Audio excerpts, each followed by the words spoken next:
이 믿음의 한 행동으로 말미암아 예수님께서 첫 번째 기적을 일으켰다는 것입니다. 여러분, 저는 믿음을 참 다른 각도에서 많이 여러분에게 설명드렸습니다. 믿음은요, 태어나면서부터 사람들은 믿음을 가지고 태어납니다. 이 세상에 존재하는 모든 인간들은 태어나는 순간부터 피지컬하게 육체적인 출생과 더불어서 그 혼이 갖는 믿음이 있습니다. 그 믿음이 없는 상태에서 사람은 못 삽니다. 이 세상에 우리가 사회생활하고 일반적인 생활할 때 믿음이 없이는 못 삽니다. 믿음 그러면 무슨 막 이 교회의 무슨 영적인 그런 일에만 해당되는 것 같은데 실은 그렇지 않습니다. 우리 믿음은 우리 일상생활에서 모든 것을 우리는 다 믿음 때문에 삽니다. 그렇지 않으면요, 다 정신병에 걸립니다. 밖에 못 나갑니다. 그 믿음이, 그 아주 사소해 보이는 믿음이 깨졌을 때 나타나는 현상들이 있습니다. 정신병입니다. 우리가 어떤 믿음이 있습니까? 세균이 우리를 집어삼켜서 우리를 병들게 하지 않는다는 믿음이 있습니다. 그게 없으면 밖에 못 나갑니다. 밀실에 갇혀 살아야지 됩니다. 공기 정화기를 수없이 많이 틀어놓으면서 세균 죽이는 것들을 틀어놓으면서 살아야 됩니다. 상대방하고 악수를 못합니다. 같이 음식도 못 먹습니다. 여행도 못합니다. 차도 함부로 못합니다. 여러분 그런 사람 못 봤습니까? 항상 장갑 끼고 다니는 사람 못 보셨어요? 악수할까봐. 문고리 만질 때, 여러분 특별히 문고리 만질 때 그 수건 꺼내서 화장실, 공중 화장실 문고리 끄집어내는 사람 여러분 보셨습니까? 이 사람 믿음이 이미 많이 사라진 사람입니다. 정상적이고 건전한 믿음이 사라졌습니다. 여러분 수도꼭지 탁 틀어서 물 먹을 때 혹시 누군가 이 안에 독을 넣었으면 어떨까? 여러분 염려하고 물 틀어서 먹습니까? 왜 그런 줄 아십니까? 기본적인 믿음이 내장된 믿음 때문입니다. 이것도 예전에 설명드린 것 같네요. 여러분이 돈 20불짜리 내고 10불짜리 지폐를 받으면 이게 위페일까 아닐까 살피면서 여러분 돈 받습니까? 여러분이 횡단보도 지나고 사거리에서 신호등 지나갈 때 파란불일 때 당연히 지나가고 빨간불일 때 쓰고 파란불이 지나갈 때 혹시 신호등이 잘못해서 저쪽도 파란불이 아닐까라고 해서 쳐다보는 사람 여러분 있습니다. 여러분 그것을 조금이라도 염려해 본 적 있습니까? 있었을 수 있습니다. 저 염려해 본 적 있습니다. 왜요? 어떤 사고가 신호등의 제어체계 잘못 때문에 충돌한 사건이 일어난 경우가 있을 때 그 후에는 곧바로 염려를 합니다. 혹시 이 신호등도 그러지 않을까? 그렇지만 근본적으로 우리의 일상생활의 삶은 전부 다 믿음의 연속입니다. 다 믿음으로 이루어져 있습니다. 우리는 믿음이 없이는요 존재하지 못합니다.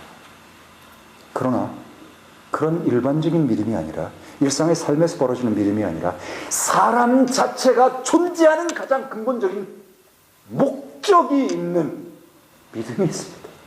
여러분 사람이 왜 존재하는 줄 아십니까? 사람의 존재. 제가 페이스북에다가 그런 글을 썼습니다. 참 행복은, true happiness는요 인생의 의미, 존재의 목적, 삶의 가치가 무엇인지를 깨달은 것입니다. 아는 것이라고 저는 생각합니다. 아는 것은 무엇을 저절로 요구하는 줄 아십니까? 알면 삶을 요구합니다. 아는데 삶이 없다면 그건 아는 게 아닙니다. 그건 기네스코가 아닙니다. 인생의 의미, 존재의 목적, 삶의 가치가 무엇인지를 분명하게 알고 삶을 삶으로 실현해내는 그것이 비록 더디고 황소구름처럼 달팽이처럼 서서히 천천히 간다 할지라도 완전을 향해서 그 삶을 삶으로 만들어가는 것이 가장 큰 행복입니다. 그것이 진짜 행복입니다. 실패도 있습니다. 그래도 행복합니다. 저 여러분 실패가 있습니다. 그런데 행복합니다. 저는 버스를 운전하면서 많은 생각들을 사실 합니다. 생각하면 안 된다 하는데 생각을 안 하고 살 수가 없습니다. 사람을 보고 사람과 만나면 전부 진리하고 다 연관이 맺어집니다. 저절로. 다 생각이 납니다. 어디서 읽은 말씀, 어디서 들은 얘기가 다 생각이 납니다. 그리고 모든 것들을 진리와 연결시키게 됩니다. 그리고 이 버스 노선의 터미너스 끝부분에 가면요, 대부분 대체적으로 한 15분에서 한 20분씩 쉽니다. 물론 밀려가지고 허겁지겁 가면요, 바로 출발해야 될 때도 있습니다. 1분도 못 쉬고. 전 그래도 쉽니다. 2, 3분은 좀 쉬어요. 제가 시간에 이미 비하인드 타임으로 가도요, 제가 쉬어야지 안전하게 운전할 거 아닙니까? 화장실도 그래도 갔다 오고, 물도 먹고, 제 아내가 정성껏 싸준 과일도 몇 조각 먹고, 그렇게 합니다. 그리고 생각하고, 하나님 감사드리고, 하나님 이 터미너스에서 이 터미너스까지 안전하게 왔습니다. 주님 은혜입니다. 감사합니다. 그리고 사람들을 만나게 해주셔서 고맙습니다. 사람들에게 나의 행복을 전달할 수 있어서 좋습니다. 제가 그들을 기쁜 얼굴로 맞이하면서 그들을 생각하게 만들고 그들을 기쁘게 만드는 그것 자체가 저에게 참 의미가 있습니다. 그리고 저는요, 근본적인 문제를 특별히 많이 생각하게 됐습니다. 존재의 목적이, 삶의 가치에 대해서. 그리고 이번 요한복음, 저는 지난 한 주 동안요, 그 바쁘고 아침 5시에 일어나가지고 밤에 8시, 9시에 들어와도 저는 성경 읽는 거 다 읽고요. 그것도 몇 번씩 읽고요. 우리에게 정해진 거 있잖아요. 구약 성경 매일마다 3일씩. 저는 1~2번씩 읽습니다. 그리고 신약 성경 요한복음 한 번 다 읽고 요한복음 7장까지 다시 다 읽습니다. 정독하고 공부합니다. 다 할 수 있습니다. 시간 없다고 아닙니다, 여러분. 여러분이 저만큼 바쁘시겠죠, 물론.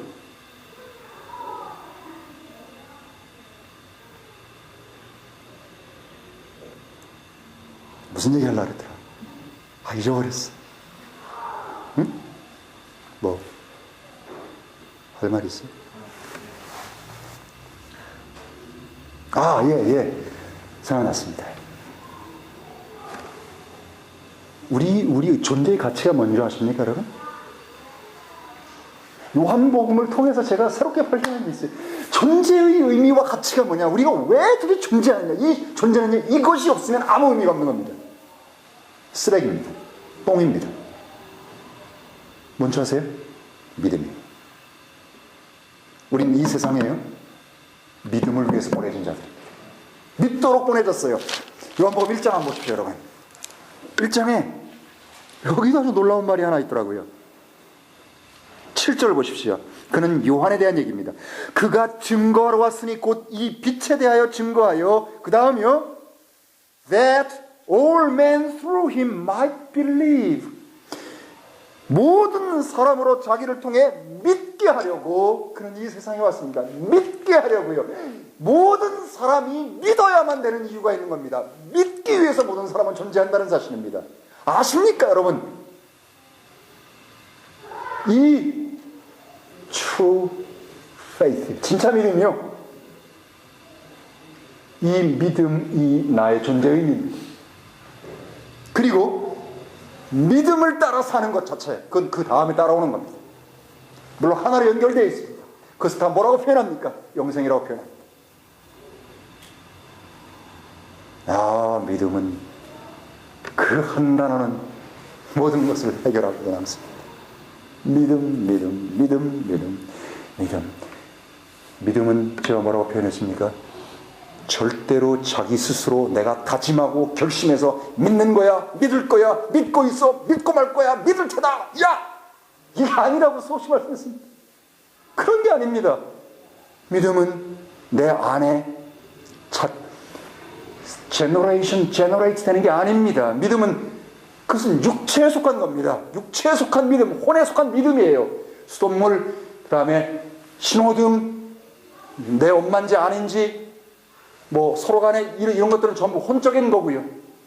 존재의, 영원한 존재의 의미를 파악하게 하는 그 믿음이요. 그 믿음은 외부에서 내 안으로 오는 겁니다. 들어오는 거예요, 내 속으로요. 갈라디아 3장 펼쳐보죠. 그리고 마칩시다. 갈라디아 3장, 여러분 굉장히 중요한 사실입니다. 교회 다니는 사람들이 뭐 믿고 뭐 예수를 믿고 손을 높이 들고 주를 믿사오니만 하다 아무 그 안에요. 그 the face가 하나님으로부터 자신에게 들어온 적이 없습니다. 다 말짱황입니다. 전부 지옥입니다. 왜요? 그 선택을 거절했기 때문입니다. 속아서건 자기가 게을러서건 자기가 다른 것에 눈이 멀어가지고 그것의 가치와 소중한 것을 발견하지 못했건 하나님 앞에서 나중에 아무 말도 하지 못한다는 것입니다. 이 갈라디아서 3장은 여러분 너무너무 놀라운 말씀들입니다. 갈라디아서 3장에 보면 몇 마디 중요한 말씀이 믿음에 관한 말씀들이 있습니다. 그 중에서 몇 가지만 다시 한번 말씀을 드리죠. 다시 한번 23절에 여러분 잘 보세요. 그러나 믿음이 오기 전에는 우리가 율법 아래 간수되어 후에 계시될 믿음의 때까지 갇혀 있었느니라. 25절 그러나 믿음이 온 후로는 우리가 더 이상 훈육선생 아래 있지 아니하고. 믿음이 온 후로는 갈라디아서 여러분 5장 22절을 보십시오. 대부분의 현대 성경들은 이것들을 오역했습니다. 그러나 권이역 킹제임스는 정확하게 표현했습니다. 22절을 보십시오. 그러나 성령의 열매는 사랑, 기쁨, 화평, 오래 참음, 부드러움, 선함, 그리고 뭡니까? 믿음이에요.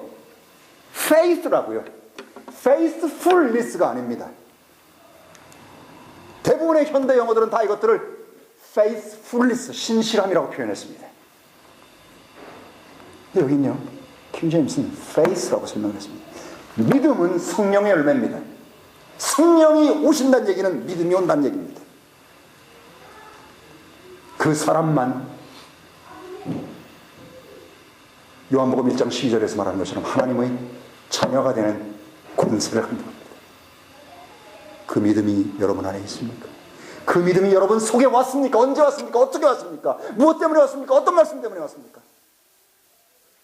여러분이 존재의 의미 때문에 그렇게 울부짖으면서 매달리고 부르짖고 삶이 곤고한 속에서 하나님 앞에 당신이 누구십니까? 나는 누굽니까? 1대1로 그분과 야곱이 야복 나루에서 그분을 붙잡듯이, 그래서 피니엘이라고 하는, 브니엘이라고 하는 그 경험을 가지고 있습니다. 전 여러분에게 있는 걸 압니다. 없는 분도 있습니다. 절대 자신을 속여서는 안 됩니다. 왜요? 어느 때가 내 인생의 마지막 호흡인지 모르기 때문입니다. 내일이 마지막일지 오늘 오후가 마지막일지 모르기 때문입니다. 그렇기 때문에요, 마리아의 믿음이 주님을 움직였듯이요, 그 이후에 요한복음을 계속해서 밑줄 치고 밀매 나온 것만 찾아봤더니 와, 이건 전부 믿음에 관한 내용들이었습니다. 믿음이 많이 나오는 만큼 뭐가 많이 나오는 줄 아십니까? believe not 이라는 단어가 많이 나왔습니다. 믿지 않았다는 게. 여러분 요한복음에서 찾아보십시오. believe와 관련된 단어들을 해요. believe not이 그만큼 많이 나옵니다. 왜 존재합니까? 우리는 믿음 때문입니다. 저는 하나님께 무한하게 감사를 드립니다. 이 꼴불견의, 이 팔불출의 못난 이 형편없는 인간이 도대체 무슨 은혜와 긍휼을 받았길래 그 믿음을 선물로 받게 되었단 말입니까? 믿음은 선물입니다. 믿음은 선물입니다. Ephesians chapter 2에 보시면, Ephesians chapter 2 한번 찾아보십시오. 영어 성경에 있으면 영어 성경을 보십시오. chapter 2에 보면 For by grace are ye saved through faith, and that not of yourselves, it is the gift of God입니다. 여기 보면 it is를